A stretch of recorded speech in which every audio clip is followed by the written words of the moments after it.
Husband తీసుకొచ్చిన పిస్తా house snacks. నాకు చాలా చాలా ఇష్టం అండి స్నాక్స్ అంటే. మెయిన్గా పిస్తా హౌస్. ఇవి బనానా చిప్స్, ఇది రిబ్బన్ పకోడా, ఇవి కేక్. ఇవి చాలా బాగుంటాయి. ఇందులో వెరైటీ వెరైటీ ఫ్లేవర్స్ ఉంటాయి.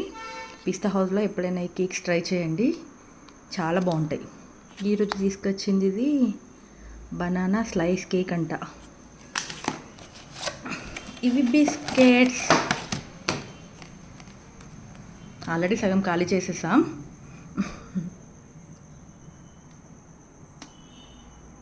బాగున్నాయి. ఇది బన్, పిజ్జా బన్ అని కూడా ఉంటుంది పిస్తా హౌస్లో, అది కూడా బాగుంటుంది. ఒకసారి ట్రై చేయండి.